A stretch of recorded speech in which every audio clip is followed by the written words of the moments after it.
घर कहीं भी लेना हो या हो बेचना,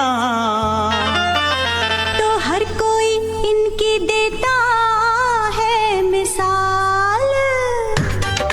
रियल एस्टेट का कोई सवाल, टीम सबरवाल। रियल एस्टेट का कोई सवाल, team Sabharwal. For any information call Saurabh Sabharwal 647-864-8844. That's 647-864-8844. और विजिट teamsabarwal.com। जी, और हमारी और आपकी इंतजार की घड़ियां खत्म और पीके साहब हमारे साथ हैं। पीके जी welcome. Thank you very much, Ranveer ji, and very good afternoon to all our listeners. जी Ranveer ji, thank you so much sir. और आज काफ़ी बातें करने वाली हैं क्योंकि आज जिस दिन की इंतज़ार थी और रेट्स अनाउंस हो चुके हैं, एवरीबॉडी नोज दैट। लेकिन शुरुआत हम यहीं से करेंगे, एक झलक आपकी नज़र से। जी रणवीर जी, इंटरेस्ट रेट जैसे कि हमें उम्मीद थी, पिछले हफ्ते भी हमने बात की थी 0.75 बढ़ने की पूरी उम्मीद थी और वही 0.75 बढ़ा। लेकिन वो तो खैर उम्मीद थी 0.75 की, लेकिन उसके बाद जब मैं स्टेटमेंट डिटेल में पढ़ रहा था तो उसके अंदर बैंक ऑफ कनाडा ने ये हिंट और दिया है कि वो एग्रेसिव जो बने हुए हैं उससे पीछे नहीं हटेंगे। उनका मेन टारगेट इन्फ्लेशन को रोकना है। तो अभी जो नेक्स्ट अनाउंसमेंट है 26 अक्टूबर को, उससे पहले 2 बार इन्फ्लेशन जो है वो उसकी फिगर सामने आएंगी। एक तो अभी आएगी 16 तारीख को यस, अभी एक आने वाली है, और एक उसके बाद जो नेक्स्ट इनका जो है 26 अक्टूबर, उससे 3-4 दिन पहले। अगर वहां पर इन्फ्लेशन नहीं रुका या कम घटा या ज्यादा नहीं कम हुआ तो ये क्लियर कह दिया बैंक ऑफ कनाडा ने कि वो रुकेंगे नहीं इंटरेस्ट रेट को और बढ़ाने में, और बढ़ाएंगे। अच्छा जी, ये एक डर वाली बात है। जैसे कि हम पहले सोच रहे थे कि जैसे इन्फ्लेशन थोड़ा सा नीचे आया था और थोड़ी सी आपने देखा सेल जो घट रही थी वो उसमें थोड़ी जान आई है। प्राइस भी अब ट्रब की रिपोर्ट में आया कि 0.9% बढ़ा है 1 महीने में, वो एक गुड साइन आ रहा था। लेकिन ये इंटरेस्ट रेट का सबको पता होने के बावजूद, लेकिन अगर ये 2 बार इन्फ्लेशन को जब कैलकुलेट किया जाएगा, अगर इन ज्यादा ना घटा तो ये बड़ा क्लियर कह दिया है बैंक ने कि वो और इंटरेस्ट रेट बढ़ाने से नहीं रुकेंगे। और ये एक थोड़ी सी डर वाली न्यूज है। और विकी साहब देखो, रियल एस्टेट का कनेक्शन सीधा मॉर्गेज के साथ है और कुछ लोग कह रहे थे कि अब तो मॉर्गेज और ज्यादा टफ हो रही है, तो क्या करेंगे, रियल एस्टेट क्लोजिंग कैसे होगी? देखो, यही ट्रब ने अभी अपील की है। आप भी रियल्टर हैं, आप भी जानते हैं इस बात को। ट्रब ने यही बड़ी स्ट्रांग अपील की है कि हर तरफ से मारना पड़े। जिस इंसान ने 1.5 से लेके 1.6% इंटरेस्ट के ऊपर मॉर्गेज ली थी 1 साल के अंदर, यानी कि फरवरी 2021 से मार्च 2022 तक, वो उनको अब 3 गुना ज्यादा देना पड़ रहा है, तो वो सर्वाइव नहीं करेंगे। तो एक काम तो कम से कम कर सकते हैं कि हम एमोर्टाइजेशन बढ़ा दें और दूसरा स्ट्रेस टेस्ट हटा दें। पेमेंट ना बढ़े ताकि और पेमेंट ना पड़े, उसमें बचेगा। देखो, अब जो ट्रिगर रेट होता है, जो ट्रिगर रेट कनाडा में तो लागू नहीं होता, अमेरिका में तो लागू होता है कि जिसके अंदर वो कहते हैं जी आप सिर्फ इंटरेस्ट दे दो, प्रिंसिपल छोड़ दो। तो ये यहाँ पर तो रूल है नहीं ये वाला। तो एटलीस्ट ये 2 काम तो कर सकते हैं ना कि आप सिर्फ इंटरेस्ट ले लीजिए, ना लीजिए, मतलब आप एमोर्टाइजेशन 30 साल की से बढ़ा कर 35 कर दीजिए, 40 कर दीजिए, और दूसरा स्ट्रेस टेस्ट को हटा दे। इसकी अपील की गई है, देखो क्या होता है। लेकिन दूसरी तरफ बैंक ऑफ कनाडा ये कहता है फिर हमारा पर्पस डिफीट हो जाता है, क्योंकि हम तो बाइंग पावर को रोकना चाहते हैं।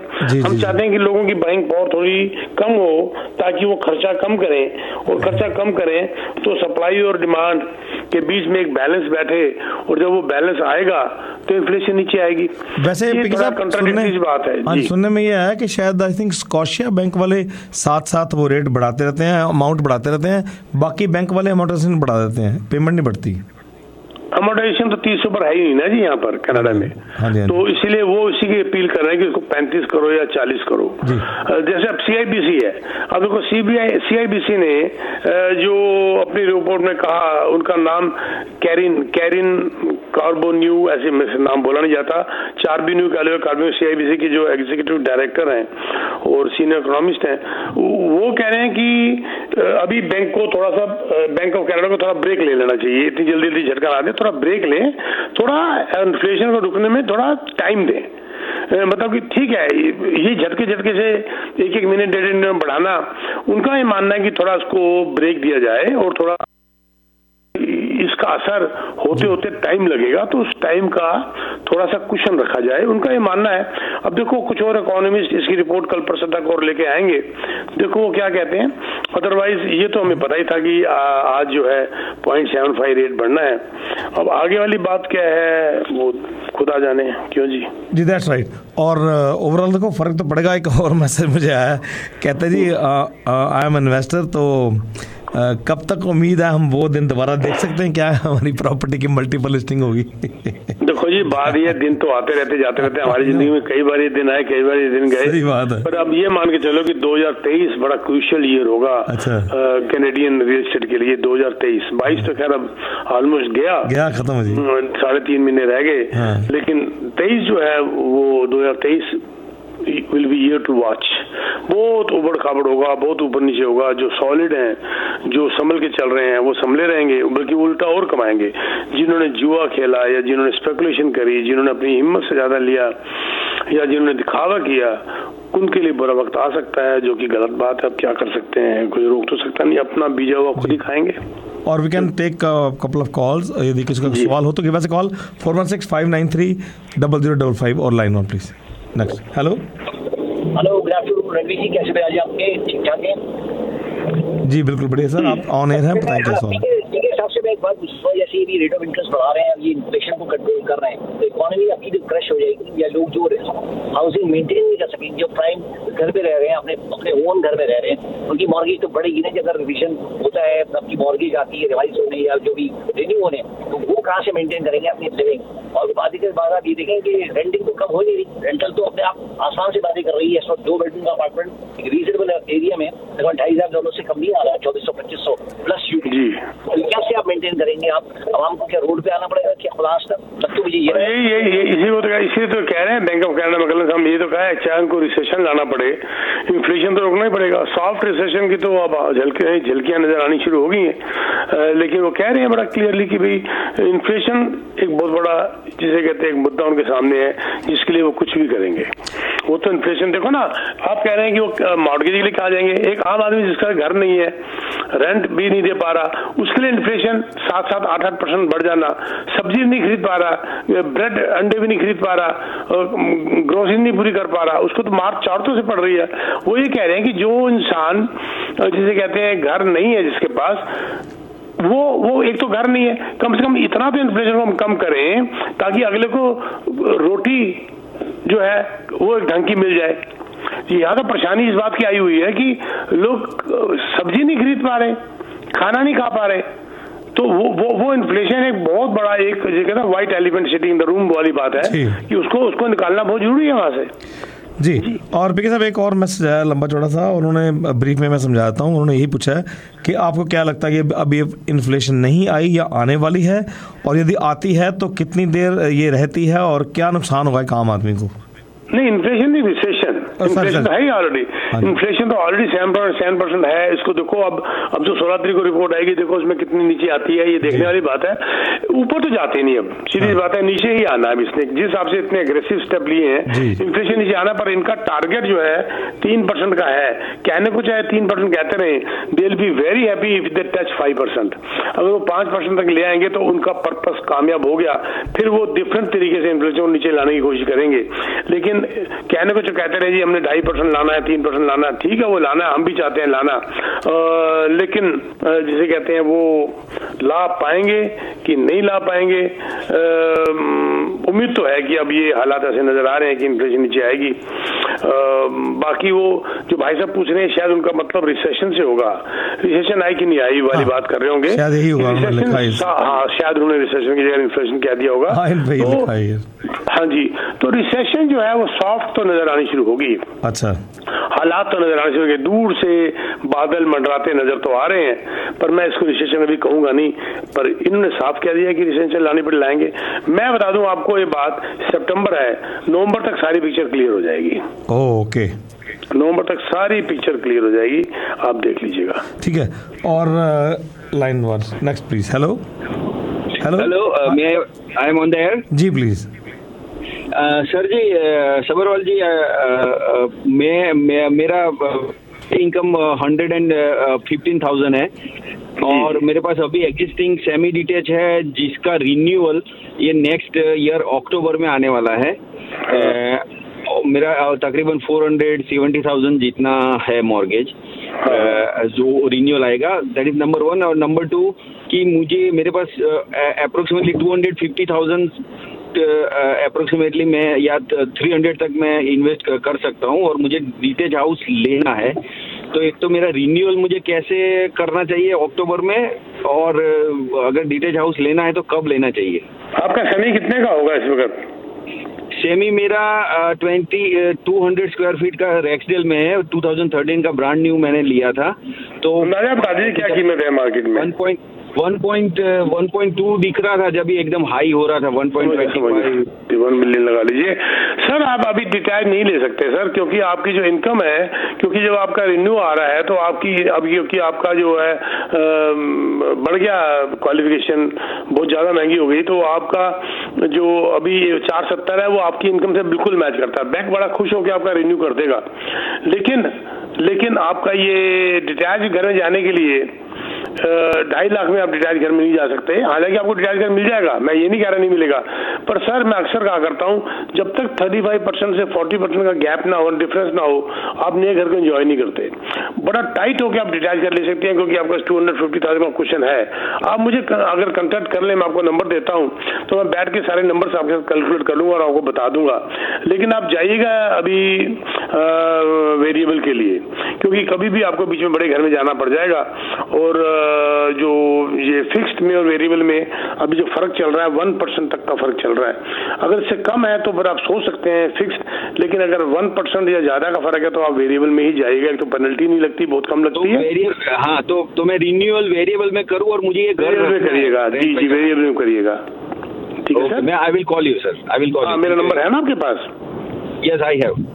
जी नंबर एक फिर बताता हूँ मैं, 6472994757। एक पीके साहब मैसेज और आया कहते जी मेरा एक टाउन हाउस की क्लोजिंग है दिसंबर में और ओशवा में, और मुझे क्या करना चाहिए पता नहीं, मेरा बैंक अप्रूव करेगा कि नहीं करेगा, और क्या करना चाहिए मुझे फिर असाइनमेंट? उन्होंने कब बुक कराया था सर? ये उन्होंने बुक कराया था 2019 में। 2019 वाले को मुझे लगता है फर्क नहीं पड़ेगा, क्योंकि प्राइस गिरने के बाद भी 2019 से ज्यादा है।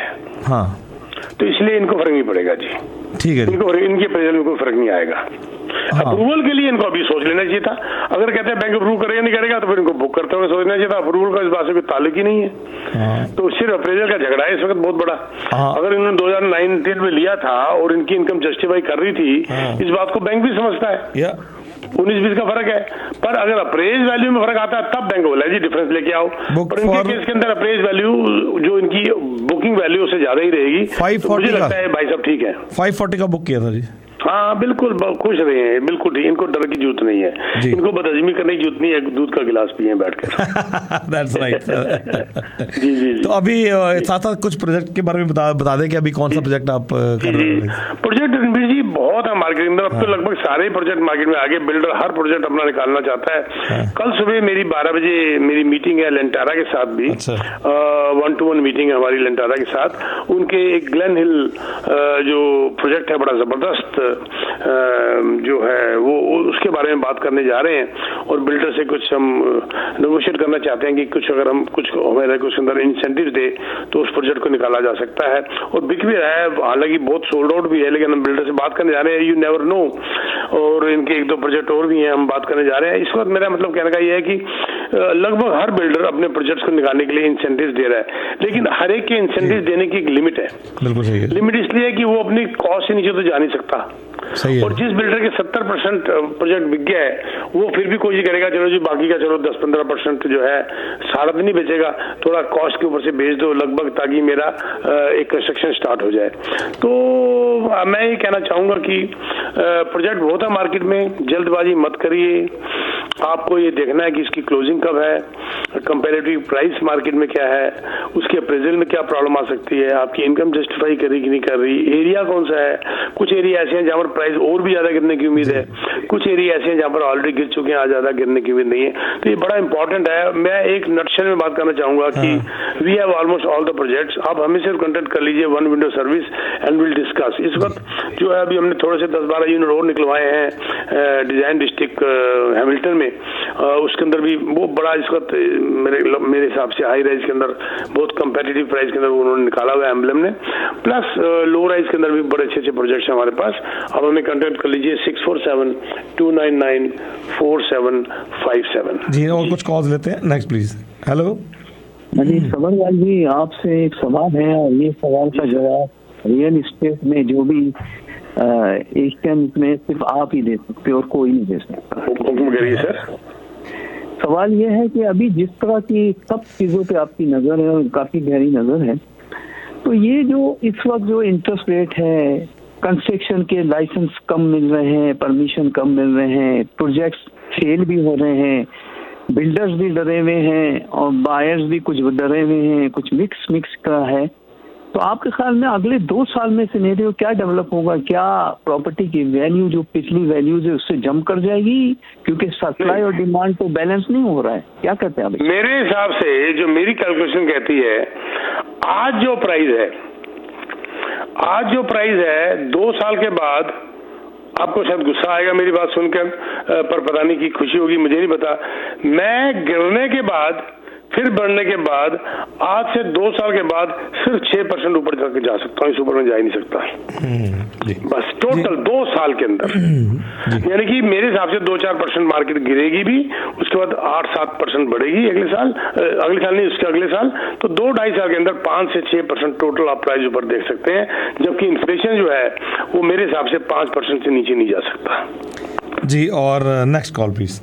Next call. हेलो। हाँ जी, बताएं sir. Thanks for taking my call. मैं क्वेश्चन है पीके जी से। जी सर। कि ये पीके जी, ये जो I booked a condo in Jane and highway 7, उसकी closing sometime is next year. कौन सा वाला प्रोजेक्ट है जेन हाईवे 7 वाला? सी जे कॉन्ड। जी। या सो इज इट लाइक यानी कोई इसमें कोई आई थिंक इशू है? बिल्कुल नहीं, खुश रहिए। अगले साल क्लोजिंग है, आपने 3 साल पहले बुक कराया था राइट? 2019 में। हाँ जी, 3 साल पहले ना, वही मुझे पता है ना इसका। तो अभी वैसे तो बता दूं आपको, मैं अगले साल भी ये जो थोड़ा और लेट होने वाला है। अच्छा, ओके। खुश रहिए, मौज करिए, भगवान से प्रार्थना करिए खुदा से कि और लेट हो जाए थोड़ा सा। ओके, ठीक है जी, यू आर गुड।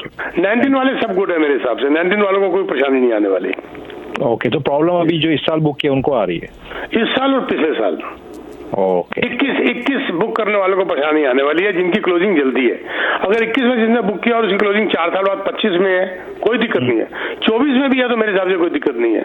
23 में जिनकी क्लोजिंग आ रही है और जिन्होंने 2 साल पहले बुक किया था उनको परेशानी आने वाली है। एक मैसेज कर दीजिए, मैंने कॉन्डो बुक किया था डाउनटाउन में 2018 में, क्लोजिंग नेक्स्ट ईयर अगस्त में है, तो उसका कैसा रहेगा? डाउनटाउन में 2018 में बुक करने वाले को तो लॉटरी है। हाँ सही बात। जिन्होंने 2018 में बुक किया था उनकी तो लॉटरी है। मतलब ऑन एन एवरेज अच्छे प्रोजेक्ट की मैं और बड़े प्रोजेक्ट की बात ही छोड़ दो, एक एवरेज प्रोजेक्ट के अंदर जिन भाई साहब ने बुक किया था, इनका पैसा अगर अगले साल की क्लोजिंग है तो वो 3 गुना हो चुका है। अगर इन्होंने 1 लाख दिया था तो समझ लीजिए 3 लाख तक जा चुके हैं। ये 18 की बुकिंग वालों की लॉटरी है। 2019 की वालों का भी बहुत अच्छा है, पर 20 के बाद स्थिति डावाडोल है, क्योंकि बिल्डर ने प्राइस नहीं कम किए ना, वो कम कर सकता है, सिंपल सी बात है। उन्होंने ये भी पूछा कि आजकल क्या रेट चल रहा है पर स्क्वायर फुट डाउनटाउन का? ये बहुत एक वाइड क्वेश्चन है, इसका आंसर बड़ा सिंपल तरीके से दिया नहीं जा सकता। ये डिपेंड करता है, डाउनटाउन इतना बड़ा है, उसकी हॉट लोकेशन कौन सी है, प्रोजेक्ट कितना बड़ा है, बिल्डर कौन है, क्लोजिंग कब की है, एमिनिटीज क्या है, बहुत कुछ डिपेंड करता है। ऐसे नहीं मैं कह सकता। On an average core downtown के अंदर जो प्राइस है वो डिपेंडिंग ऑन, मान लीजिए आप यहाँ पर चले जाते हैं पार्लियामेंट तक और साउथ में आप चले जाते हैं फ्रंट स्ट्रीट तक, अगर आप नॉर्थ में चले जाते हैं कहाँ तक जाऊँ, ब्लू से थोड़ा और आगे चले जाइए, और अगर आप ईस्ट में वेस्ट में चले जाते हैं स्पीडेना तक, तो ये बहुत बड़ा एरिया बन जाता है। ये एरिया पूरा 1500 से लेके 2300 स्क्वायर फीट तक है। आप बताओ इतने बड़ी रेंज को मैं कैसे बताऊं? क्या बात है, सही बात है। कनाडा में 647-299-4757 है पीके साहब का नंबर। कभी भी आप कॉल करें, टेक्स्ट मैसेज करें और इनसे बात कर सकते हैं। और पीके साहब कुछ कहना चाहेंगे जाने से पहले? मैं कहना चाहूंगा कि हमारा न्यूज एंड रियल्टी एक्सपर्ट के अंदर हमारा हायरिंग चल रही है, और अभी पिछले हफ्ते भी हमारे 5-6 एजेंट अभी हायर हमने किए हैं। तो if you are interested to come under my guidance, you can definitely contact us. आप हमें मिलिए, एक इंटरव्यू रखिए, मीटिंग रखिए, एक मीटिंग रखते हैं, आप हमें पसंद करिए, हम आपको पसंद करते हैं। I need only motivated people, जिनको आगे हेल्प करना मेरा काम है। आप हमें कांटेक्ट कर सकते हैं 647-299-4757, और यू कैन विजिट teamsabarwal.com। जी, thank you so much sir, and बहुत बहुत मेहरबानी सर। Wish you all the best. Next week मुलाकात होगी।